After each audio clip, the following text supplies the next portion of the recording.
Welcome to the Unstuck Podcast. I am your host, Drew Koss, and today we got some more questions. I love these things. The question that I think you're going to get a lot from, well, of course, all of them, but number 2, what risk should I take if I'm ready to become an entrepreneur? So the first question I got is, Drew, how should I be doing content if I'm just starting out?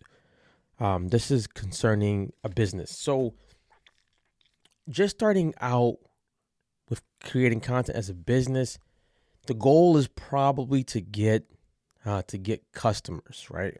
You want to get people inside of the door. What most people would tell you to do, which is the opposite of what I'm going to tell you to do, is start off with selling. I'm going to say do not do that. Start off with giving. Now, I would create maybe 3 freebies. One could be a PDF of the top 5 myths people have about whatever you do. So let's say I was a fitness trainer.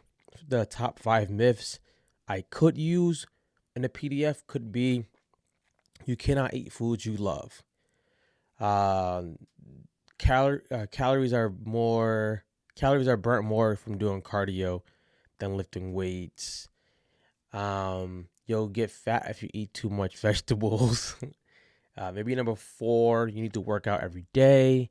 Number 5, running is better than walking on an incline. So you just have 5 myths that you always hear or they always hear, and you make a PDF dispelling those. So you just put underneath it what the truth really is. The cool thing with this is if they download the PDF, you get an email, which you can keep their email for your email list, but they also get to see you first as the giver, and you're giving something valuable. I always say, especially when it comes to creating content for new business owners, you're not trying to create the content for your colleagues to be impressed. You're trying to create content so that your audience could get some value really fast from you. Most of the time, people are creating content to see if their if their boy can be impressed or their boss. You're doing it for the people who are knocking your door and the people who are doing business with you. So they're not really concerned about big words and all of that stuff. So I would start first with the freebie. That will be one freebie. The second freebie could honestly be top 5 people get a strategy call with you for like 15 minutes where you get to hear them out about their problems, give them some solutions, and then offer them maybe a chance to work with you. So we got a PDF, we have this discovery call, and the third one would be an ebook. I struggle when people say that they're making tons of money off of ebooks because the information is always free unless it's information that they can go implement immediately. So I would say you should be making it where they can go implement this information immediately. You got the first one being a PDF, the second one being first 5 people get to have a strategy call with you, and then the third one being they have an ebook or something of that nature. Now, the cool thing with this lead magnet is you can keep using it over and over again. You can keep recycling it. You can keep making it a little different. You can have a part 1 and part 2. So much you can do with that. But the cool thing is, once you make it, you don't have to go make it all over again. You can just have them download it through your website, or you can send it to them. If I was just starting, also, the next thing I would do is I would show a lot of behind the scenes of what's happening. Any business I've built, I've always shown the behind the scenes. I showed sometimes with me doing a podcast with bad lighting, good lighting, showing behind the scenes of me just working, showing behind the scenes of me going shopping to get stuff, showing behind the scenes of me trying to do things with my daughter. And the cool thing with that is people start to realize, oh, this is a real person. This isn't AI. And this is someone I can actually relate to, which is what you want. You want to do business with people who you actually like. You don't want to always have to do business with people who just seem like they're rigid, they don't have a heart, and they don't really care about you. So I would give those freebies. I would show behind the scenes. And then the next thing is to create engagement, I would give value and I would ask a question that kind of prompts a good answer. So a good call to action is if I like say I was talking about say I was talking about fitness again, right? Talking about fitness and the question I asked you at the end, if I can give you $1 million, would you rather get in shape by doing it the natural way or would you rather get surgery? This kind of warrants an answer, which is really good because you want the engagement on your page. So I would do those things and I would just double down on those things. I would try honestly to post 3 times a day. I would try to make the bulk of it videos. And if you need video ideas and stuff like that, you can check out my website. You can hit me up. But I would try to put out information and good information so much that people ask, how can we do business with you? You also are creating a library on your page for people to go and look at because now they're actually seeing some other things that you've answered already, some other ways you've answered it, and now you are becoming trustworthy in their book. Too many people start off on their social media pages, YouTube pages, just swinging for the sale. Yes, you do need to make money, but if you come out swinging for the sale, you're going to turn people off very, very fast.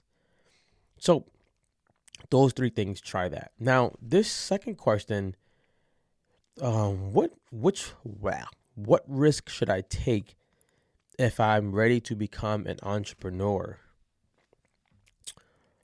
Okay, this answer is gonna vary based on, do you have kids? Do you have a wife? Do you live at home or not?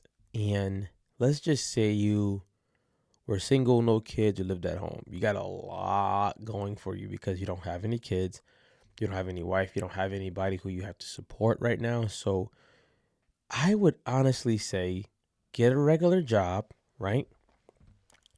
And then the spare time, I would try to go work and solve problems for a bigger entrepreneur if you can get close to them, right? Even if it's something as simple as doing their errands, bringing their clothes to the cleaners, being like a personal assistant.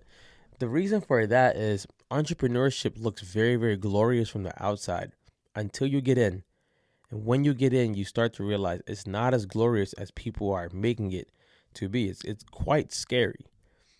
The reason why I would go that route first is because that entrepreneur is probably going to tell you things that you can say that can save you years of time. They can tell you things that help you put you in the right industry. They could also tell you things to help you realize the path you want to take. Is this something you really want to do, or does it look fun for the moment? Now, I say that because now you still have your job. You're creating a relationship with this entrepreneur, which is probably going to put you in relationships with other entrepreneur friends that this person has. But also, you don't take this big risk by leaving it all and having to grind every day.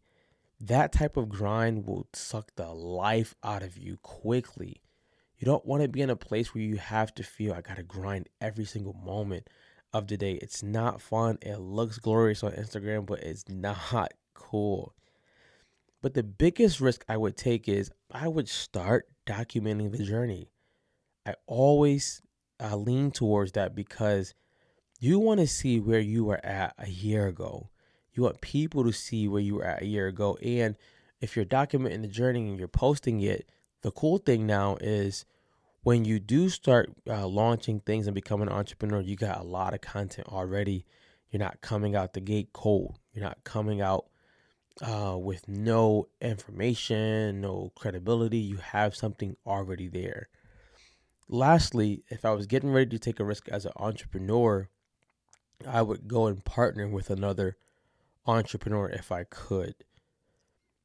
It's better doing it with people. Collaboration over competition is things people say nowadays, but you want to collaborate with people who don't have the same strengths as you because you want to be complementing them versus just collaborating just to have good conversations. You want to be able to complement their strengths, your weaknesses, and do that over and over again. But I don't think the risk that anyone should take, whether you have a family or not, is to just drop it all and go for it. You can. I'm not saying you can't, but I'm just saying my advice would be always See who you can help on the side before you jump all the way in. You don't have to jump in the deep end immediately. You can start off in the shallow end. So I hope that helps you guys. If you got questions, hit us up. We would love to answer them. Get unstuck and go be great.